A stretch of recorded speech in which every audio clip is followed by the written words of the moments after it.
Hello बच्चों, कैसे हैं आप सब। मेरे ख्याल से सभी लोग बहुत अच्छे से तैयारी जोर शोर से कर रहे होंगे, क्योंकि आगामी परीक्षाएं लगी हुई हैं। बहुत सारी परीक्षाओं को दृष्टि में रखते हुए मेरी बच्चों से अक्सर बातचीत होती रहती है। मैं डॉक्टर लक्ष्मी शर्मा आपके हिंदी बाय लक्ष्मी मैम के चैनल पर स्वागत करती हूँ। जैसा मैंने बताया था कि मैं बहुत जल्दी आपके लिए बहुत सारे प्रश्नों की लड़ियाँ लेकर आऊँगी, जिसमें आपको वही सारे प्रश्न मिलेंगे जो विगत वर्षों में हो चुके हैं, और हो सकते हैं कि उनमें से बहुत सारे प्रश्न आपके कहीं ना कहीं टकराएं आपसे। तो कुछ इसी को ध्यान में रखते हुए मैंने आपके लिए कुछ चुनिंदा प्रश्नों की एक श्रृंखला तैयार की है। उस श्रृंखला को आप देखिए और बताइएगा कैसा आपको आ रहा अनुभव। ठीक है, देखिए स्क्रीन पे सभी लोग ध्यान से देखिएगा। तो हम आज बात करते हैं कुछ ऐसे ही चुनिंदा प्रश्नों की श्रृंखला की। आविर्भाव का सही विपरार्थक शब्द चुनिए। ठीक है, आप लोग सभी लोग जानते हैं कि जो विलोम शब्द है उसका दूसरा नाम होता है विपरार्थक। ठीक है, विलोम को ही हम लोग विपरार्थक भी कहते हैं। तो इसमें आविर्भाव, अच्छा सबसे पहली बात ये बात जान लीजिए कि जब हम विलोम चुनते हैं तो हमें उसके साथ जुड़े हुए प्रत्यय और उपसर्ग का भी ध्यान रखना होता है अक्सर। अब जैसे देखिए, इसमें आविर्भाव का पहले आपको अर्थ पता होना चाहिए। ठीक है, आविर्भाव का मतलब होता है किसी चीज का प्रारंभ करना या किसी चीज को शुरुआत करना। तो जाहिर सी बात है, प्रादु का मतलब भी प्रारंभ करना होता है। संभाव अलग चीज है, अभाव अलग चीज है, ये दो है ही नहीं है। हमारा आंसर इसमें कौन सा जाके पुटअप होगा? तिरोभाव। ठीक है, तो आपका ये आंसर हो जाएगा तिरोभाव। ठीक है, अब दूसरा आते हैं उन्मूलन। उन्मूलन मैंने आपको बताया ना कि विलोम आप तभी कर पाएंगे जब आपको उसका अर्थ पता होगा। यदि अर्थ पता नहीं है, उपसर्ग पता नहीं है, प्रत्यय पता नहीं है, तो आप विलोम बहुत आसानी से कर नहीं सकते हैं। ठीक है, उन्मूलन का सही विपरार्थक यानी फिर विलोम चाहिए। तो आरोपण का मतलब होता है शुरू से रोपना, निरोपण का मतलब होता है सुधार करके। ठीक है, प्रत्यारोपण का मतलब होता है किसी चीज को हटा के उसी जगह पे उसको रोपना। तो उन्मूलन का मतलब उखाड़ना होता है। जड़ से हम लोग कहते हैं ना उन्मूलन किया समस्या का तो जड़ से उखाड़ने को उन्मूलन कहते हैं। तो लेकिन हमें यहाँ इसका विलोम चाहिए तो हमें रोपण करना है जड़ से। तो इसका सही विपरार्थक आंसर होगा आपका डी। ठीक है, सभी लोगों को समझ में आएगा तो अपने कमेंट्स के जरिए जरूर बताइएगा मुझे। अगले चलते हैं जब हम लोग, ठीक है, अगले प्रश्न की तरफ चलते हैं। देखिए, उद्दत का सही विलोम क्या है? उद्दत का सही विलोम आपको बताना है। ठीक है, तो उद्दत का विलोम की बात करेंगे तो देखिए क्या है कैसे है वो भी आप देख लीजिए थोड़ा सा। देखिए, उद्दत का मतलब होता है, जैसे हम लोग कहते हैं ना कि तेजस्वी होते हैं, बहुत क्रोधी है, बहुत ही ज़्यादा चंचल है, इस तरह के बहुत सारे स्वभाव के। तो उद्दत का जो होता है वो बहुत स्वभाव क्रोधी स्वभाव होता है। तो इसका विलोम जाहिर सी बात है अनीत कुनीत, ये सुना हुआ नहीं है। सुमित और विनीत में कई बच्चे कंफ्यूजन हो सकते हैं। तो इसमें से अगर इसके विलोम की बात करें तो विनीत इसका है, यानी कि बहुत ही सरल स्वभाव वाला। उद्दत प्रचंड स्वभाव वाला होता है, गुस्सैल होता है, और विनीत बहुत ही सरल और सीधा स्वभाव वाला व्यक्ति होता है। चिरंतर का विलोम कई बार आया हुआ वेरी इंपॉर्टेंट क्वेश्चन है, चिरंतर। ठीक है, चिरंतन का सही, अब क्योंकि आप देखिए मैंने अभी बताया जो इससे मिलता जुलता हो विलोम हमें इसको देखना है। तो चिरंतन का मतलब जो हमेशा बना रहे, तो नश्वर नहीं हो सकता, नाश नहीं हो सकता, अंत नहीं हो सकता, अंत नहीं हो सकता। कौन इसमें होगा इसका सही आपको आंसर आपको अभी पता चल जाएगा। ठीक है, तो चिरंतन का मतलब जिसका कभी नाश नहीं हो सकता, तो यानी जिसका नाश हो, यानी हम नाश नहीं लिखेंगे, नश्वर लिखेंगे।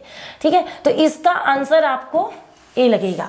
ठीक है, उसके बाद देखिए एक अगला प्रश्न की तरफ देखिए, ग्रस्त का विलोम। ग्रस्त का मतलब जो उससे जुड़ा हुआ हो। तो जुड़े हुए का क्या होता है? मुक्त होना, है ना। तो स्वच्छंद नहीं होगा, खुला, अग्रस्त नहीं होगा। पांचवे का जो आंसर है वो मुक्त है। अच्छा देखिए, ये ऐसे क्वेश्चन है, मैं जो ये आपको क्वेश्चन करा रही हूँ ये 2015 में 2000 आपके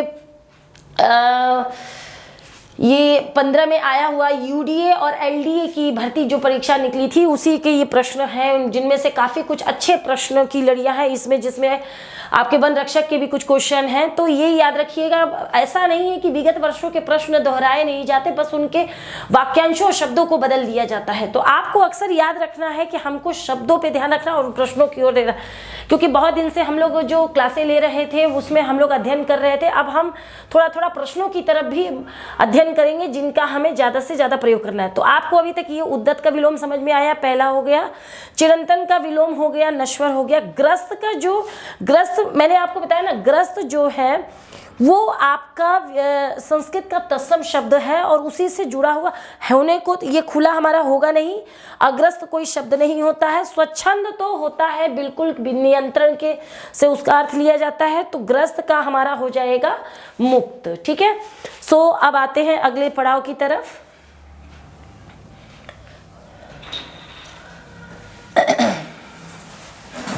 ह्रास, ठीक है, बहुत अच्छा प्रश्न है ये, और इसे देखिए। ह्रास का मतलब होता है किसी भी शक्ति का, जैसे कहते हैं ना कि ह्रास हो गया किसी, जब हम बहुत खुश होते हैं, हास जो बोलते हैं जिसको, तो हास, बिहास, निहास, अहास, रुदन। तो हंसने के लिए अगर हम इसका विलोम तैयार करते हैं तो हंसने का विलोम जो होता है वो रुदन होता है। ठीक है, रुदन, रुदन मतलब रोना और हास का मतलब हंसना। ठीक है, यहाँ पे आपकी जो वर्तनी थोड़ी सी टाइपिंग मिस्टेक हो गई है, तो यहाँ आप इसको हास लिखेंगे। ठीक है, क्योंकि ह्रास का मतलब होता है नाश, तो हास लिखेंगे। तो इतना याद रखिएगा। रुग्ण का विलोम, रुग्ण का विलोम होता, रुग्ण का मतलब क्या होता है? बीमार, बीमार होता है। ठीक है, स्थूल का मतलब होता है जो मोटा होता है, बीमार लिखा हुआ है, कर्मठ का कर्म में प्रवीण होता है। तो जाहिर सी बात है बीमार का हम क्या लिखेंगे? विलोम, विलोम बीमार का लिखेंगे स्वस्थ। ठीक है, सभी लोगों को समझ में आ रहा होगा और चीज़ों को जरूर कमेंट्स के जरिए जरूर बताइएगा। तो अगले पड़ाव की तरफ चलते हैं।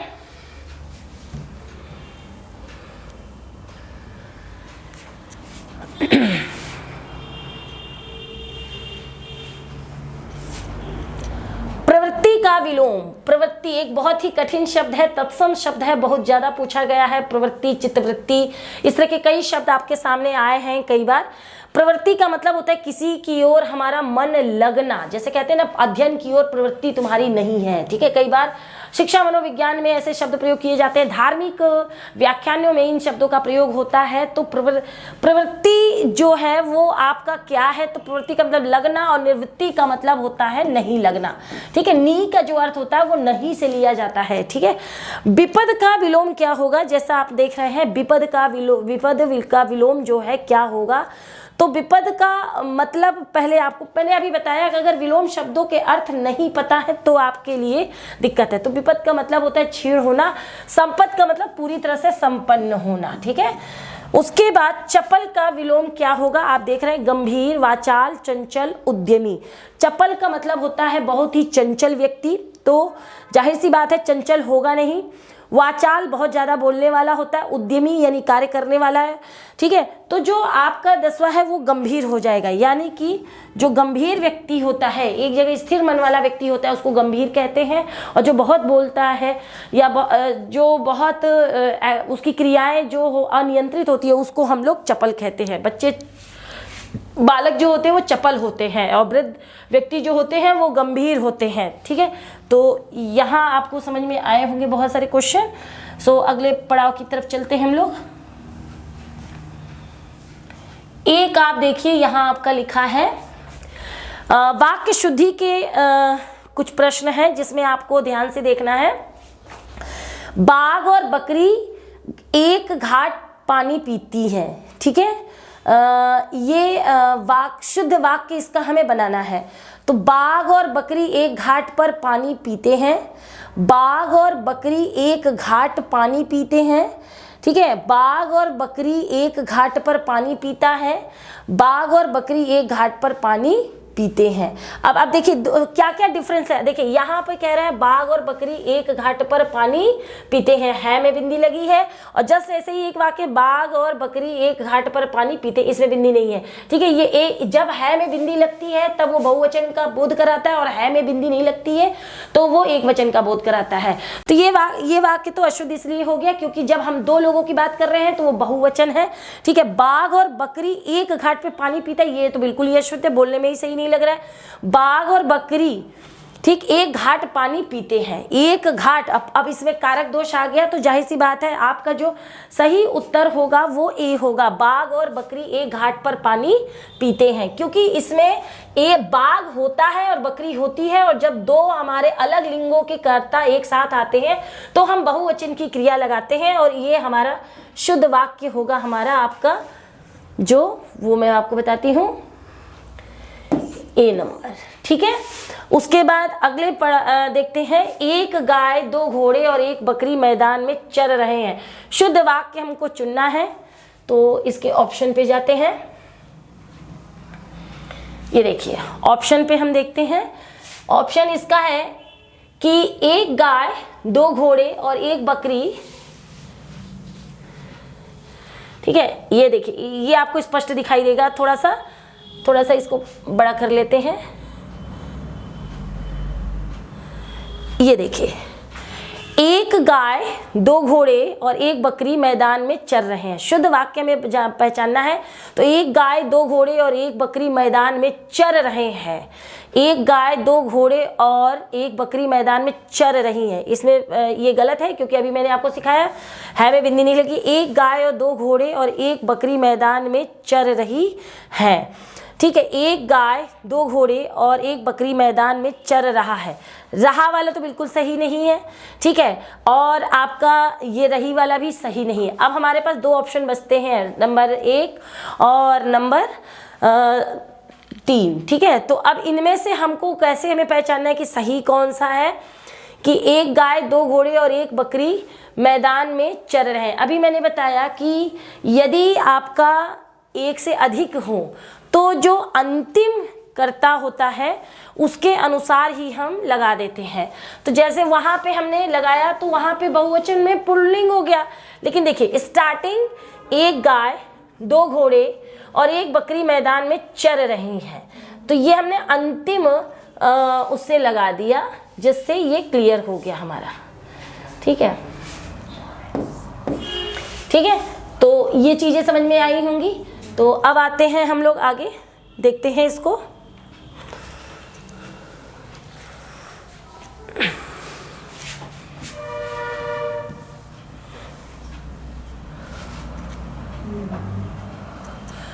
तेरह नंबर आप देख सकते हैं, ये भी बहुत बार आया है। मैं आपकी श्रद्धा करता हूँ, शुद्ध वाक्य का मैं आपका श्रद्धा करता हूँ, मैं आप पर श्रद्धा करता हूँ, मैं आप पर श्रद्धा रखता हूँ, मैं आपकी मैं श्रद्धा करता हूँ। तो इसमें से सही श्रद्धा मैं आप पर श्रद्धा करता हूँ, ठीक है, या श्रद्धा रखता हूँ, इन दो में से आपका श्रद्धा करता हूँ ये तो नहीं होगा। लेकिन जो इसका सही आंसर जो होगा वो आप देख सकते हैं, मैं आप पर श्रद्धा रखता हूँ।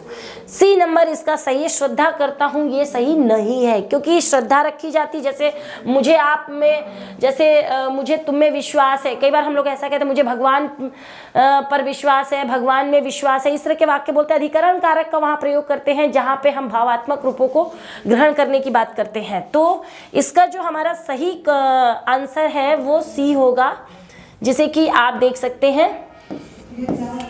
उसके बाद वाक्य एवं वर्तनी शुद्धि, ठीक है। अब इसमें हमें ऐसे वाक्य देखने हैं जिसमें वर्तनी भी शब्दों की सही हो और हमारा वाक्य भी शुद्ध हो और शब्द भी शुद्ध हो। तो इसके भी आगे बढ़ते हैं हम लोग।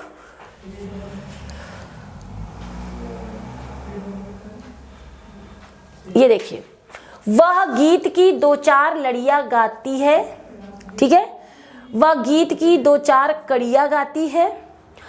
वाक्य सही है, वाक्य सही है, ठीक है।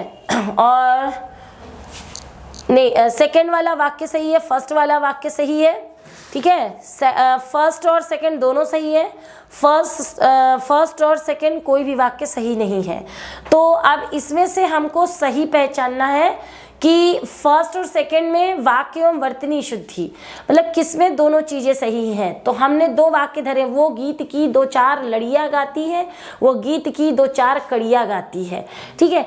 तो गीत की क्या कहते हैं, आप लोग सब लोग जानते हैं, लड़ियाँ होती हैं। लड़ियाँ किसकी होती हैं, जाहिर सी बात है मोती की होती हैं, ठीक है। और आप सभी जानते हैं कि कड़ियाँ जो है, यानी कड़ी हम लोग कहते हैं कि अगली कड़ी, अगली पंक्ति, तो इस तरह से हम लोग, तो कड़ियाँ जो है, तो इसका बी ऑप्शन सही है, वाक्य सही है, ठीक है।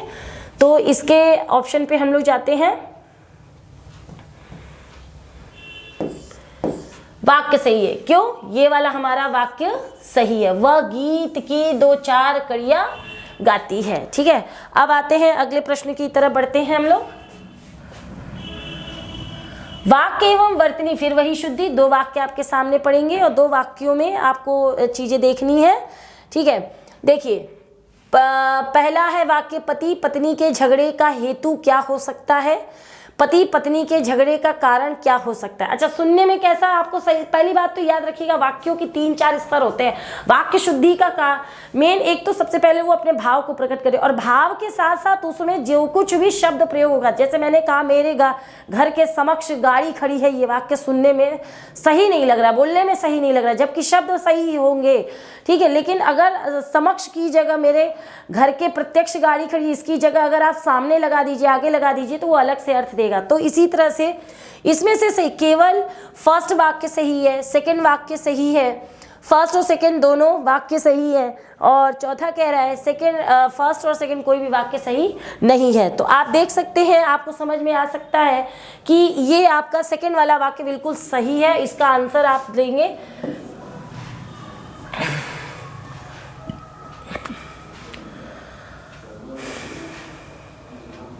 सेकेंड वाक्य सही है, यानी कि इसका आंसर हो जाएगा बी, सेकेंड वाक्य सही है, ठीक है। तो अब आते हैं अगले कड़ी की तरफ।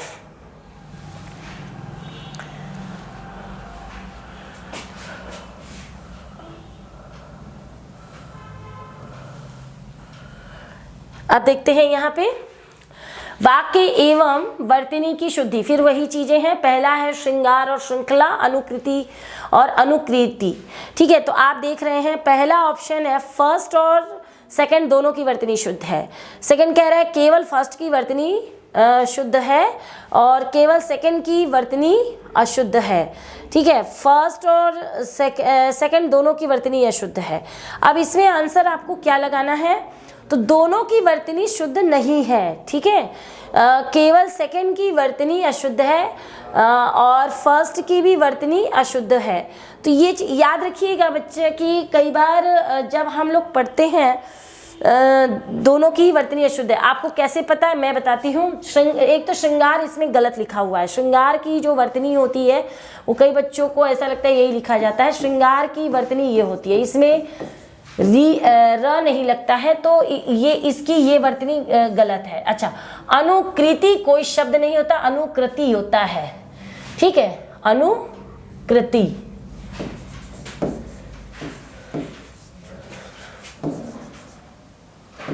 अनुकृति, ठीक है, ये होता है आपका, जैसे कि आप देख रहे हैं कृति कोई शब्द नहीं होता है, अनुकृति, ठीक है, उनकी अनुकृति है, ये वाला आपका गलत है, ठीक है। तो यानी दोनों ही के, इसका आंसर हमारा क्या होगा, फर्स्ट और सेकंड दोनों की वर्तनी अशुद्ध है। तो ये आप समझ गए होंगे। अब आते हैं अगली उस प्रश्न की तरफ, ठीक है। अगले प्रश्न की तरफ देखते हैं।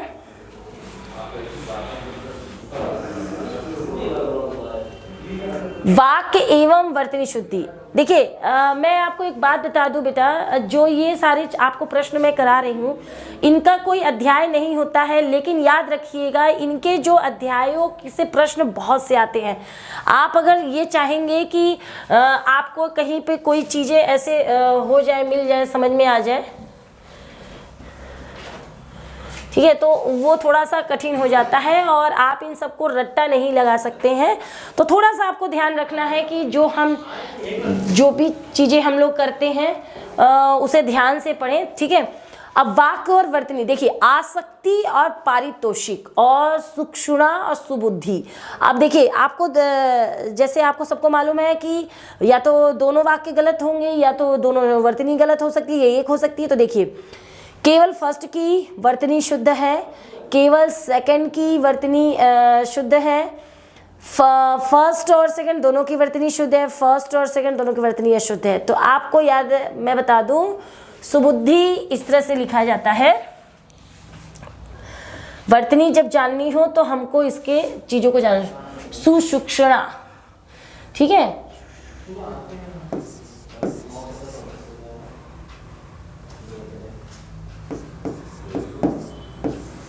सुशुषा, सुशुषा होती है और सुबुद्धि ये होता है।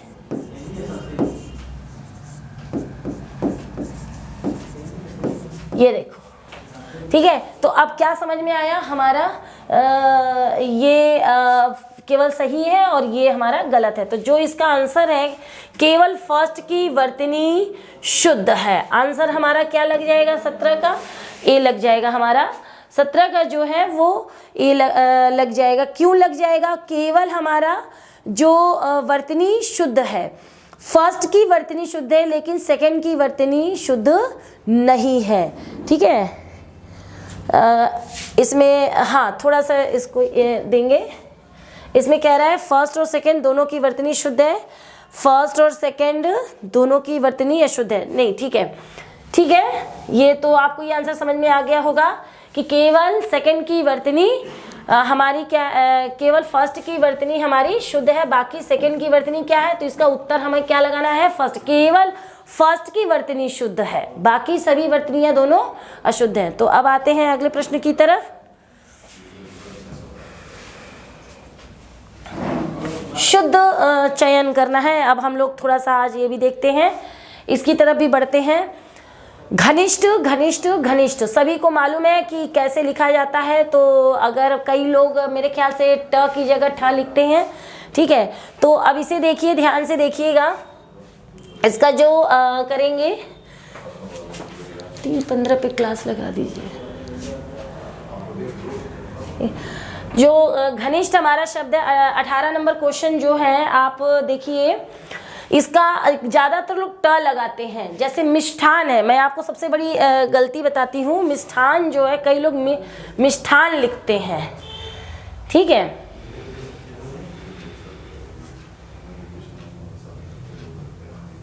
देखिए कई लोग क्या करते हैं, मिष्ठान लिखते हैं, ये गलत है, ठीक है। ठीक इसी तरह से जो घनिष्ठ शब्द है उसमें हमारा बी ऑप्शन होगा, क्योंकि उसमें ट नहीं होता है, हमारा ठ होता है। घनिष्ठ कई बार वर्तनी में आया हुआ क्वेश्चन है। अब देखते हैं औद्योगिक। अब औद्योगिक होता है, औद्योगिक होता है, औद्योगिक, आप सबको मालूम है सही वर्तनी औद्योगिक, ठीक है। उसके बाद अगला देखिए, शुद्ध शब्द चुनना है। रामायण, रामायण, ठीक है, रामायण, रामायण, ठीक है। तो सबको मालूम है रामायण पहले बनता है, लेकिन उसकी सही जो बनेगी वो आपका बन जाएगा 20 का रामायण, ठीक है। इसकी वर्तनी सभी को, क्योंकि आपको मालूम है पहले रामायण बनता है दीर्घ संधि से रामायण, फिर जब हम व्यंजन संधि में जाते हैं तब वहां पे ये बन पाता है रामायण, ठीक है। सो अगले प्रश्न की तरफ बढ़ते हैं।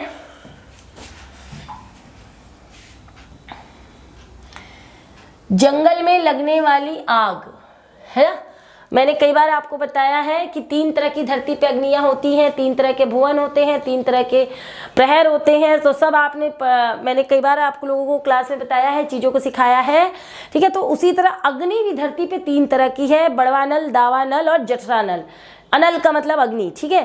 तो अब जंगल में जठरा अनल कहाँ होती है, पेट में होती है। बड़वा कहाँ होती है, तो वो हमारी जंगल में लगती है, वो हमारे समुद्र में लगती है। और दावा नल जो है वो हमारी कहाँ लगती है, आपके जंगल में लगने वाली। जंगल में लगने वाली जो होती है वो हमारी हो जाती है आपकी दावा नल। तो इसका आंसर है बी। तो बहुत सारी चीज़ें जो हम लोग कभी कभी अपने घरों में सुनते रहे हैं, ठीक है। जहाँ लोगों का मिलन हो उसे क्या कहते हैं? मेला, भीड़ और सम्मिलन, सम्मेलन। तो आपको मालूम है सम्मेलन कहेंगे उसे, ठीक है। जहाँ लोगों का मेले में लोग मिलने नहीं जाते, कुछ देखने जाते हैं, तो लेकिन सम्मेलन में एक दूसरे से मिला जाता है समान रूप से। जब एक स्थान पे मिलते हैं तो उसको सम्मेलन का नाम दिया जाता है। तो उसके बाद अब बात करते हैं आगे।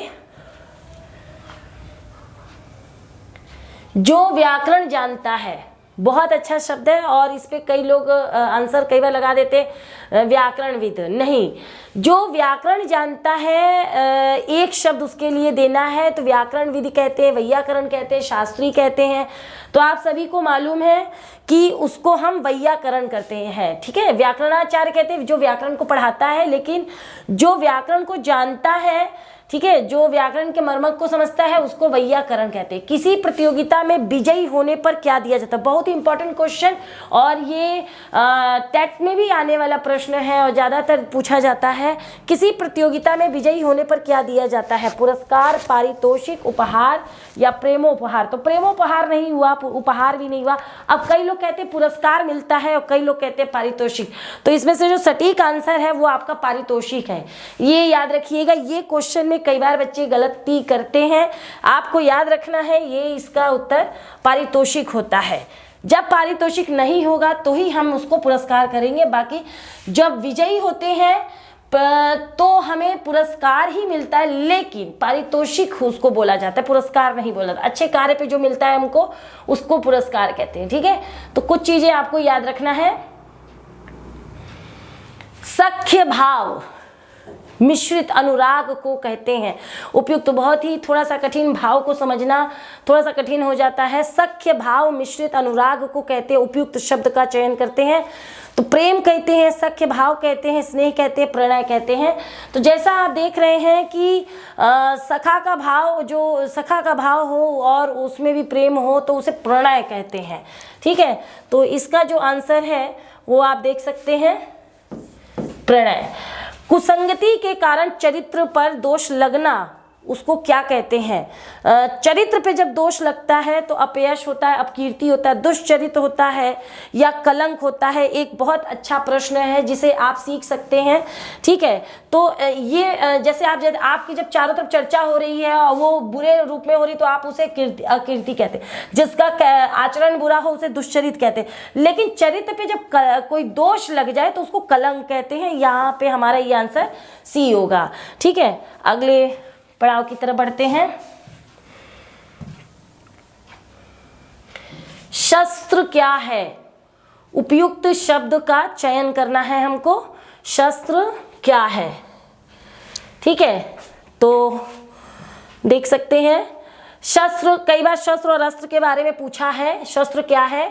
वह हथियार जो फेंक कर चलाया जाता है, वह हथियार जो हाथ में थाम कर चलाया जाता है, एक तरह की विद्या। उपरोक्त में से कोई सी और डी तो नहीं है, लेकिन मैं आपको बता दूं यहाँ पे दो आंसर मिल जाएंगे। शस्त्र और अस्त्र किसको कहते हैं, ठीक है। तो आपको पता होना चाहिए, और ये चीजें कई बार पूछी भी गई हैं कि जो चीज फेंक के चलाया जाता है उसको अस्त्र कहते हैं, जो हाथ में रखकर थाम कर चलाए उसको शस्त्र कहते हैं। जैसे बंदूक हुआ, ठीक है।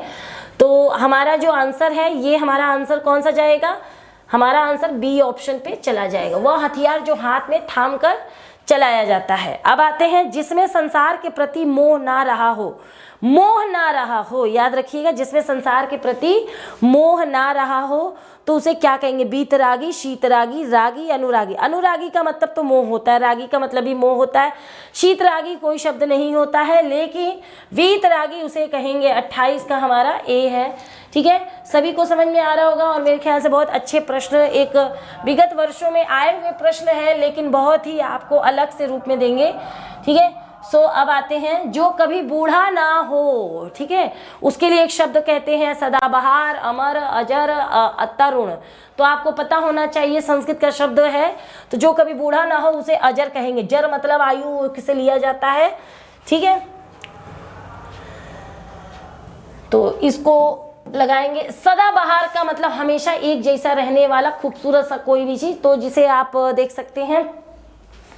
उसके बाद एक अगला, जो कानून के विरुद्ध हो, तो वैधानिक, निरुद्ध, संवैधानिक, अवैध, ठीक है। तो जो कानून के विरुद्ध हो वो हमारा अवैध होता है। संवैधानिक, वैधानिक, ये सब कानून के हिसाब से निरुद्ध का मतलब रोकना होता है, तो अवैध। उसके बाद खेत का सही तत्सम शब्द हमें चयन करना है। तो सबको मालूम है, बहुत सरल सा प्रश्न है, तत्सम हमारा क्षेत्र होगा। ठीक है, क्षेत्र होगा, सभी को समझ में आ रहा होगा। अगले प्रश्न की तरफ चलते हैं हम लोग। घोटक का सही तद्भव शब्द हमें चुनना है। घोटक यानी कि घोड़ा, सबको मालूम है। ठीक है, घोटक बहुत पेपर में आने वाला ये सामान्य सा प्रश्न है, लेकिन कई लोगों को ये भी नहीं मालूम। और तोटक एक छंद का नाम होता है, कई बार उसको समझ लेते हैं। ठीक है, तो ये याद रखिएगा। चौकी का तत्सम क्या है? चौपाया, चतुष्पद, चतुष्कोण, चतुष्पादिका। अब क्योंकि चौकी हमारा तत्सम इसका पूछ रहा है, ठीक है, तो हमें याद रखना है इसका चौकी का तत्सम हमको तद्भव। तद्भव यानी हिंदी के शब्दों के रूप में पूछ रहा है, हिंदी के शब्दों के रूप में पूछ रहा है। संस्कृत में तो दिया है सूचिका, तो इसका हो जाएगा हमारा सुई। सूचिका का हमारा क्या हो जाएगा? सुई, सुई हो जाएगा। ठीक है, त्वरित का तद्भव क्या है? त्वरित, शीघ्र, तुरंत, तुरंत। डी और सी, बी और सी होगा। शीघ्र, तो ये कह रहे त्वरित का तद्भव क्या होगा, यानी हिंदी में इसका क्या रूप होगा? तो तुरंत, यानी शीघ्र हमारा खुद संस्कृत का है, तीनों ये कई पर्यायवाची। शीघ्र का मतलब त्वरित, शीघ्र, तुरंत, तीनों का अर्थ है कि ये जल्दी। ठीक है, लेकिन वो कह रहा है कि हमें तद्भव का शब्द जानना, तो तद्भव के लिए हमको सी भी हमारा सही है और बी भी, तो इसका जो आंसर होगा वो डी होगा। ठीक है, ये चीज़ें आपको समझ में आई होंगी और यहाँ तक आपको क्लियर समझ में आ रहा होगा कि चीज़ें, बहुत सारी चीज़ें हैं जिसे हम लोग कंटिन्यू रखेंगे। तो इन प्रश्नों के साथ मैंने अब आज को ये सिखाया कि कुछ चीज़ें किस तरह से विगत वर्षों में प्रश्न बहुत अच्छे आए। थोड़ा सा हम लोग अगर अध्ययन करेंगे लग के, तो आप इस चैनल को सब्सक्राइब जरूर कीजिए। आप लाइक के जरिए अपने बात रख सकते हैं, अपने विचारों को रख सकते हैं। जो भी कमेंट्स हो उसे लिख दीजिए ताकि मुझे कुछ पता चल सके कि आपका कैसा है, क्या है। ठीक है, तब तक अपनी मैडम को विराम दीजिए।